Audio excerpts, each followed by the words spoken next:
Hello, everybody, and welcome back to Manga of the Week, ranking Manga of the Week, number 5. I am super excited to just jump into this. This week's chapters are really good. So, One Piece, unfortunately, is on break, but it's unfortunate, but it's good because it's the author, Oda. He was sick for the previous news for One Piece, so we were supposed to get a chapter this week, but because he was sick, it came down with something. He wasn't able to make it to release the latest chapter, but then he got his rest, we got an update, he's feeling much better, and we can expect a chapter in the next issue for the Shonen Jump and Viz Media. So super excited for that. Glad Oda will be back, glad he's getting the rest he needs. It's unfortunate that he did get sick, but hey, we got an update on that.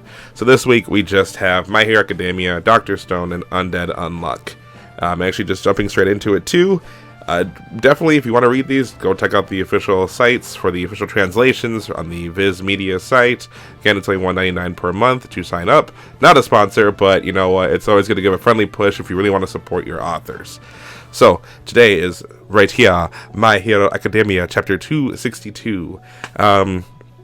And also, I do apologize if my videos seem long and drawn out for my rankings. These are mangas to cover. So before we do get into this exact chapter, I just want to know that I'll try breaking down the chapters a bit faster in any way that I can, just so that the way the video is not super long and drawn out. Just want to put that out there. So, but this one is continuing the crazy attack with the Nomu attacking Crust right off the bat from when Mirko had broke into the laboratory and was fighting all the Nomu, and then Crust ended up running into one of the Nomus while he was just entering. So, two of the heroes do enter in here, and they notice that Crust is already trying to fight back the Nomu, and it's pushing in, and it's screaming that it's too cramped to get in. And so they're wondering why the Nomu's talking. And so then Crust, he says to the people behind him, he goes, "There are these things up ahead. We must hurry to Mirko's aid." And what he does is he shoots out two giant shields that seem to either be pushing against the Nomu, or it actually ends up like piercing him and damaging him from what I'm seeing. So like the Nomu's still trying to push through though, but it explains that Hero Crust's ability is his body can produce shields. So then he kind of goes through a monologue and is talking about what the Nomu are and what they do, but it seems like, because we all know that Nomu are corpses of either former people or villains with quirks put inside them, and they don't have a will of their own, but they have programmed wills inside of them, and so they just act on their programming. And then we cut to a scene where Maruda is talking about how he had to use the Super Nomus in order to try to defeat the heroes, the high-end Nomus, and they're fighting against Crust, they're fighting Mirko, and he's getting desperate. So, but his plan, now that he's lost Johnny's warp and Mocha's double, is what he says. It's kind of funny because you see the two little Nomus, but they're going to heaven, but they're already corpses, so they're already dead. And Maruda's freaking out, but he says that basically, from the looks of it, he's gonna have to push forward the transformation process for Shigaraki even faster. So now, since they have no way out of there now that he lost his two Nomus. So the crazy part comes from the next scene though, where we see Mirko. She's got her ears up and she's listening to where Maruda is, and so she's just like, "You're all back there click-clacking away, huh?" And her goal is that she wants to go on straight towards Maruda, but the Nomu are obviously in her way and they want to stop and kill her, and they're wondering how did she survive the impact, and she's like, "Well, my legs canceled the impact that you guys sent me flying." And then we get her quirk, which is rabbit. She can do whatever a rabbit can, but even better. So hop, jump, kick. It's pretty cool. So this part's crazy though, because as she's still heading towards Maruda, she actually has to end up fighting about two of the Nomus by herself, because she's trying to bust through and run, but they're not gonna let her just get away. So one Nomu has like these tentacle like things come out of its head, and then the other ones are like huge with like liquid shooting out. One of them looks like he shot and catapulted his body to the other side, so he like lost his legs, but he's like it's liquefies where they turn from liquid to going towards her as she's being caught, and then there seems to be a power modified Nomu. So what she does is she starts spinning her legs and uses Luna Ring, which actually is just too shallow, but it ends up scraping some of the Nomu's faces, but they're still doing damage to her, and she's like, "Screw you." And it kind of gets frantic from here because she's trying to take on the tentacle Nomu, and then a huge one gets in the way with like has bones coming out of its spine to stab her with and eat her with. And another Nomu is actually twisting her left arm up from far away. So her hand's being twisted. Her arm, like from here up to here, is just being twisted and destroyed. And she yells that freaking hurts. And what she does is she used something called Luna Fall, which it looks like she was able to kick one of the Nomus, pierce its head, and then she's still spinning with the Luna Ring. And one of the Nomus is like, you dive in undaunted. And she goes, guys who fight with range moves don't tend to do so hot in close quarters. And she does a really cool move where she wraps her legs around the dude's head, and then she spins around him, and then he's like, die. She goes, sure, but only when it's my time. And she uses Luna Eros, which she twisted the Nomu's head and slammed it into the ground. And she's realizing that crushing their noggins and destroying their heads is their weakness. So, but she says, which is really cool, is I live every day of my life like there's no tomorrow. So that's when my number's up. I can check out with no regrets. No way this horde of zombies is going to end Mirko the hero. And then next we get a scene of Skeptic in the Paranormal Liberation Front space. And he's freaking out as they find out that the heroes are coming. So from his flashback, they have no idea what's going on. You see a flashback of him speaking to Twice about how he's keeping a close eye on Hawks, but he had no idea what was going on. They still don't have any reason to doubt him. But that's when Skeptic yells out that the heroes are coming, and in the background it looks like half the building is being destroyed. So it looks like, I think some of the heroes did end up reaching, the other side of heroes that we've been wanting to see did end up reaching the Paranormal Liberation Front's base, and now they're smashing it open, and hopefully Midoriya and them are there, because it'd be cool to see the kids again. But also it's really cool seeing the heroes being put to work too as well in this whole situation, just what's going on. But not much did happen. We just kind of got Mirko just showing that she's amazing, that no matter what, she's not afraid of death, but she'll keep doing what she needs to be a hero. It's kind of crazy though, because now she's only has one arm, but I mean, she uses her feet to fight. So it'd be cool if Deku learned something from her, just because being a rabbit, you use your feet, so they're really strong. So she has lots of cool techniques that it'd be really cool if Deku picked up on and was able to learn from her, either during all this or after it. The thing is, though, is that the Nomus all have regeneration abilities too, so I think she's going to have a hard time, and I could be, not going to lie, I'm kind of worried she does end up dying here. And that would be huge, because if the Nomus don't kill her, and Shigaraki wakes up in time, then he's going to kill them. And usually when the evil guy has to push their project even faster and further into the process, that villain does end up waking up, doing something crazy, and then goes into hiding. So things are gonna go down.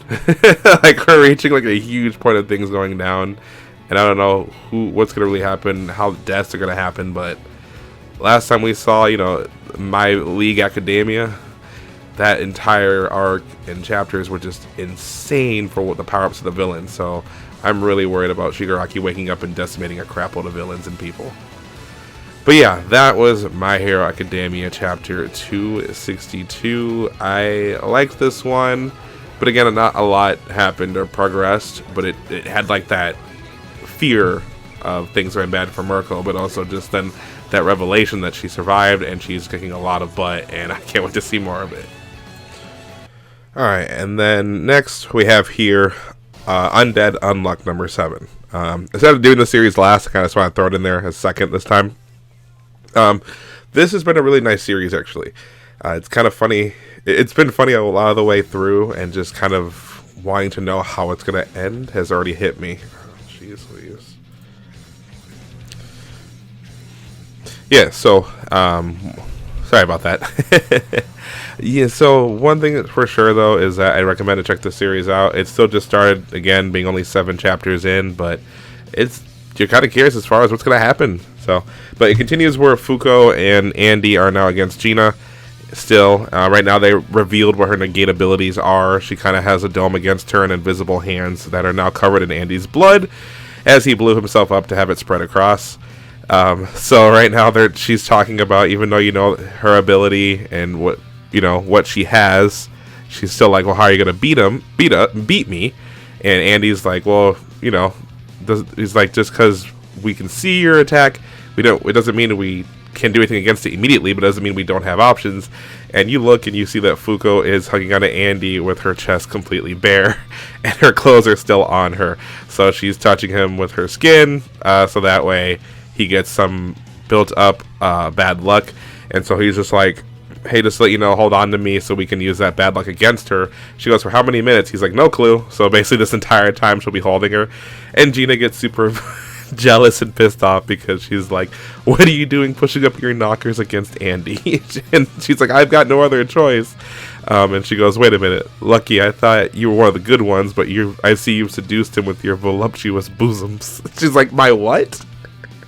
So Gina just making fun of her and just being like, you know, she starts mocking Fuuko, saying that in 20 years those are bound to droop by then. And Fuuko's like, droop? That'll never happen. And Gina's like, well, I beg to differ because I'm invincible and I've remained unchanged on my side. And so basically then Andy starts explaining the difference between external types and then self-targeting types. Self-targeting types are the ones where they can use their powers on themselves, and then external types are like, so Andy's like a self-targeting type because his powers is himself, with his body being broken, it regenerates and he can stay alive with it, where Gina's and Fuuko's are like external targeting types, like where they can affect others than themselves. And Gina's like, well, excuse me, I'm a self-targeter. And he goes, well, he's like, in Gina's case, he's like, she just cakes on makeup to make herself look younger. I'll admit her chest hasn't changed at all, but her butt is sagging something fierce. She's a single targeter, all right. And it's a single target to where you adjust yourself, I guess. There's another type. And that's when Andy just starts going off on her about how her girlish figure is. And she immediately gets pissed off and throws her hat, which ends up cutting Andy's legs off. And he uses more of that blood to throw around to see her invisible hands.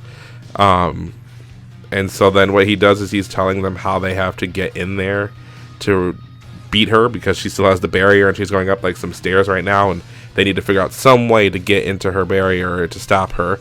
And it's funny because while Andy's explaining the plan to her, he's talking between her chests and he's buried between her boobs. And Fuuko's like, oh my gosh, stop talking with your face buried in there. And so eventually Andy does jump all the way back to the lake that's floating, and he hits his head as he's going there, and he's wondering how he hit his head.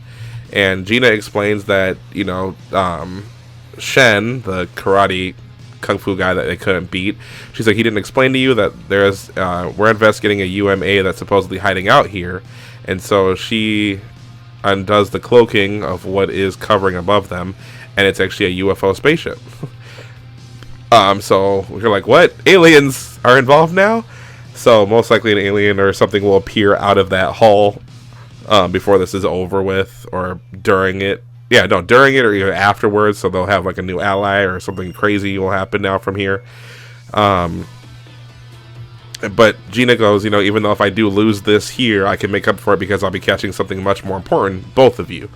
And so now she ends up wanting to fight really hard against Andy and Fuuko with the intent to kill Fuuko, but bring in Andy, and she's completely done with her because she's so bent on wanting to be Andy's #1 girl. But then Andy does make a statement that he's actually really set on, which is really cool, is that he's going to change her heart, and then once we've sealed the deal, I'll change my mortality. That is, she can't die till after that happens. So he's really expecting things to go tie in the knot in order for him to die, which is really crazy. So but then basically the scenes change over to where they're still fighting it out completely back and forth, and Andy does notice there's a slight little hole under Gina's feet that he can crawl through if it's just his head, but he does explain that if he just tries to jump in straight head first, she'll smash him out. So what they're going to do is use a technique to get into the hole. So what happens is he uses all his blood that he's lost from his body to completely blind her her barrier, and she can't see where they are. And the next scene you see is his sword goes under her ball. Fuuko jumps on the other end of the sword, which is being placed over Andy's body. It flips up the ball, and then while Fuuko's also still... the cool part you gotta notice is that she no longer has her gloves, so now she's still giving bad luck to Andy. And she yells, "Unluck Unleashed," it looks like. And from there, she throws Andy's head directly in the hole, like to get Gina, and he grabs onto her tie, and that's where it ends. So... That was actually really cool too. The build up for this one and just the climactic for the fight, I really liked it. I really liked the development between going back and forth, as well as just kind of the funny humor that happened between them two, with Gina being jealous of Lucky, well, little Lucky, and then with Undead Andy being the smart one and realizing what to do. Though it's really interesting that he can just keep using his body parts as a way to fight, because when they do catapult the barrier that's holding Gina together or covering her, he uses his body as the difference to hold the blade, and then Fuuko uses the weight of it to lift her barrier up. So it's really cool, and I can't really see the conclusion to it next time, because now that he's officially released of Fuuko, the bad luck that he built up this entire time on him is going to be used against her, and I think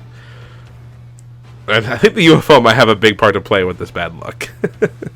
But that was Undead Unluck chapter number 7. I would just like to point out there is no bias in my next statement. But finally, we have Dr. Stone, chapter 141. As you can tell, I'm excited for this chapter. So the cover for this one, as you can see, also looks really cool. I guess the chapter mark. It's just a full color spread of Senku and Tsukasa. And just... Tsukasa looks amazingly cool, by the way. And then Senku's just saying there, just proud because it's about time we finally revive this man. So that's basically where the chapter starts too. The crew starts coming in from their long journey into Ishigami Village. The villagers and the dogs see them arriving, and they're all super excited for Senku and them to be showing up. What happens from here then? We get... He's still leveling up. We get Ginro acting cocky still, and it's so funny because legitimately there's a box section that says level up, and he's leveling up his cockiness because he still has Matsukaze as his right hand man, and so he's just on front of the ship just laughing evilly and cockily. But then right away you get a look of Taiju's face and Gen's face, and that's the villagers like Ruri. Oh, and I don't actually remember her name. Oh, yeah, Ruri and Minami. What they realize is that the cracks in their face are gone, and Chrome goes to go, darn right, we got the purification device and unlimited revival fluid, meaning we can turn the stone, revive ourselves, and heal even the baddest of wounds. Together they make Dr. Stone. So that's really cool, too, because it's like, that's the sense you get, is that they can finally do it. They can finally, they can finally revive people or heal people of all the cracks and wounds, any kind of disease that's going on. It can be healed now. So, but one thing's for sure is, as they're talking, Mirai immediately brings up the fact that now finally they can help her brother, which is what you would think. But then Ryusei does say, well, my captain's tuition is telling me that's not even the root of our problem, right? And he goes, after getting stabbed by Ibara, the always rational Senku would obviously use Dr. Stone to heal himself right away. Am I wrong? Those cracks in your forehead tell us that you didn't. And he's like, there's a reason why you didn't use it and left it for Tsukasa, isn't it? He goes, yeah, because the device is running out of juice. And you're like, what? It's running out of juice? Like the purification device? And Taiju's like, you mean it runs on batteries? And Senku just goes to explain, well, not anything can just run on unlimited power. And he tells Kirasami that when he used it against Ibara, he set it for a 5-meter blast, but only did 1 meter. But even that 1 meter was enough to purify his entire body. And Kirasami is like, well, that's unthinkable, and it should work on any range. It's never been off in the slightest. So what happens is, though, it looks like it does. The purification device, unfortunately, does run out of energy. But what everyone's plan here is to use the device, place it as close to Tsukasa as possible, or hold it in his hand, and then state what it should do. So what happens is Mirai and Taiju and Kohaku do say 1 meter 1 second while Tsukasa's frozen body is holding it. It instantly does purify him. Senku throws on the fluid, and Tsukasa is completely revived from his wound and back to life. Which is really cool because you get a cool shot of him with his sister Mirai, and she's crying because obviously she's happy as hell that Tsukasa's back. And in the background, then we get Nikki, Minami, and then we get Ruri, and Miki is telling Minami to go up to Tsukasa. She's like, well, why aren't you going to go embrace him? Aren't you his biggest fan? And she's like, I'd love nothing more, but his family comes first. I have to respect that. And Ruri starts pushing her. And Nikki's like, Ruri's so unexpectedly aggressive. We all got that. And Chrome's like, well, we got that image that she's weak and sickly, but remember that she's related to the resident gorilla Kohaku. And the next scene is Minami telling Tsukasa, welcome back, but Kohaku knocked out Chrome and left bumps on his head for calling her a gorilla again. And the next part is Tsukasa and Chrome. Or Tsukasa and Senku. And the funny part is, since Tsukasa's been revived, he doesn't say anything for these panels. It isn't until that he meets Senku that he goes, what's our situation? Just like the first time after they woke up. And Senku goes, we're invading the moon. Tsukasa's face is blank at first, and then he goes, like he breaks. He lost his cool. Just a tiny bit, though. And Gen goes, anyone would after hearing about our moon plan, especially a modern timer. And then Tsukasa he's like, alright, so you need a strong team, and you're going to the moon, and I'm part of that team, that's the main reason you revive me. And he goes, yeah, that's pretty much it, you're 10 billion% correct. He's like, because I'm too sick of seeing your dumb mug to want to bring you back otherwise. And then Gen uses his sleazeballness to be like, oh, you guys just don't want to show that you like each other. And then he starts bragging about how he has an amazing... He goes, why do you need Tsukasa when we already have my Matsukase? It's funny because his box goes to Kaki level max. And so Matsukase does recognize Tsukasa's strength, and he asks him if he's ready to spar once he's collected himself. Tsukasa says sure, and the next panel is just Tsukasa dominating Matsukase. Genro's Kaki level goes from max to 0.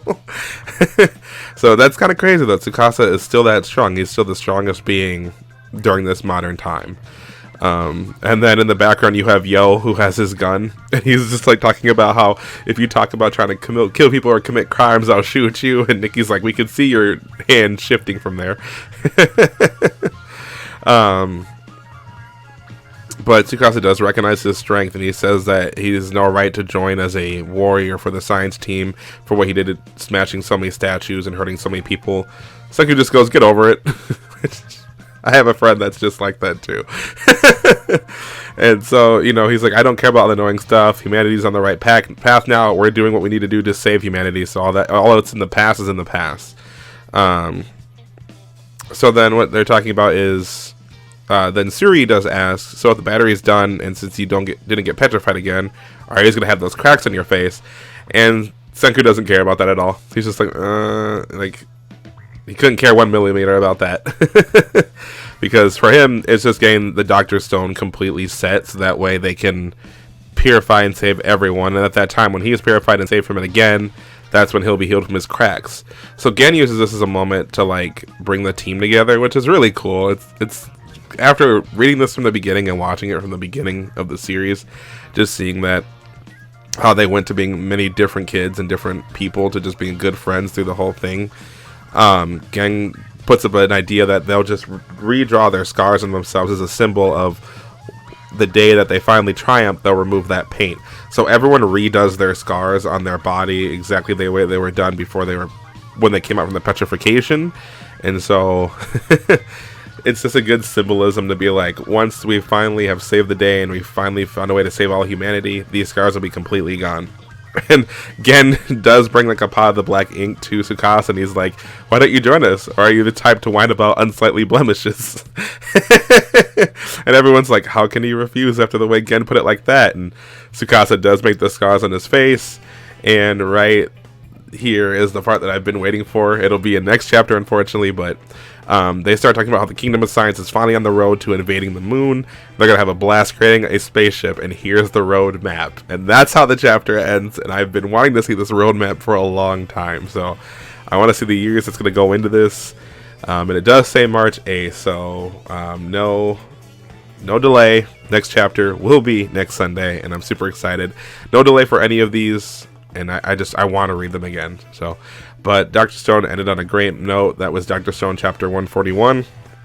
As far as the ones for ranking now, between Dr. Stone, Undead, and I'm sorry, I forgot the other one, My Hero Academia. Wow. I think I'm going to give third place to My Hero Academia.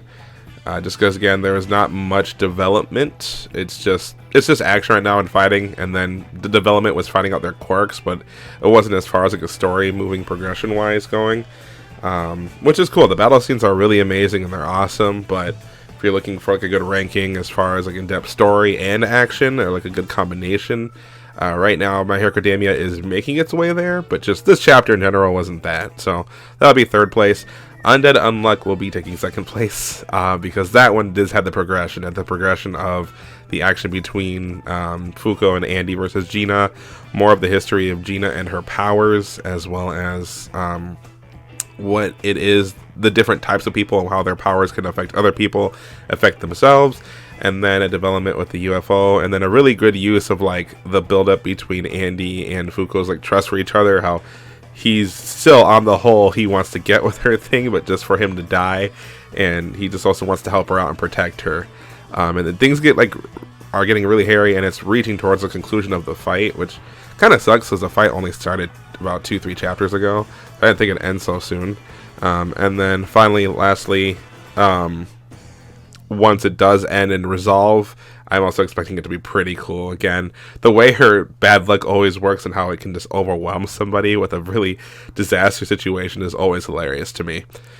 But taking number one is Dr. Stone this time. It was a good chapter, back and forth through and through. So it didn't have, obviously that much action, because again, it's just developing on what we've been waiting for since the beginning of the last arc, which was reviving Tsukasa with the petrification device. And since Soyuz was originally remembered where he was from, and remember there was another village, and that's where they needed to head to get the platinum originally, that ended up leading down the road to be an amazing story, all just for Tsukasa's revival here and now. So now that he's revived and they're going to the moon, and the development of humor between it all with Ginro's cockiness, Tsukasa actually losing his cool over hearing that they're going to the moon, and then with the team stating that they had the symbolism of their cracks until this is completely resolved, it developed pretty well, and it got me excited. And then especially the very ending with the roadmap, that's so cool, because now they have to build a rocket, and now they have to go to the moon. And knowing the roadmap though, and how it's gonna look weird as heck, because they still haven't made anything like modern. Like they haven't made like a legit car. They made a crazy car out of what they could, and there's gadgets, but maybe this will be the first time they're able to use modern tools, because they're going all around the world to get what they need, and they might be able to bring like a modern civilization to life. So it'll be cool if they can build a rocket ship that'll look like it's gonna look amazing, just because it's Senku's idea, and then the way this writer is doing the series, I'm excited for that as well. So that was my rankings though. Those are the chapters. If you're watching this series, let me know how you liked the last 3 chapters that I've also read. Let me know if there's another series you want me to read. Right now, again, I said this in the last video, I'm catching up to Fire Force. Once I'm caught up to that, I'm actually going to add Fire Force to this. So, because that is still ongoing as well, and it's a good series. It really is a good series. And when I actually started reading when the first chapter first released. So I stopped reading it, then I have to catch up on that, but I will be adding that to this as well. And then also next time One Piece should be joining too. And right now when it comes to Dr. Stone and One Piece, they've been colliding. But My Hero Academia earlier on had a lot of amazing chapters that would like keep up with this one, like the development with the whole the Shisei arc with the Yakuza, when they were dealing with them. That had a lot of good chapters through and through with it, and it would have competed with this. Just right now with the start of taking down the Paranormal Liberation front, it hasn't been all that epic. It's just, the opening and getting started with the other heroes. But hopefully next chapter we'll see, because I'd like My Hero Academia to start reaching up in the higher rankings for me, per my opinion, and per each episode that I'm ranking these on. So, hope you all again have a blessed Sunday, a wonderful day, and I will see you all next time when we read The Fray. Peace out.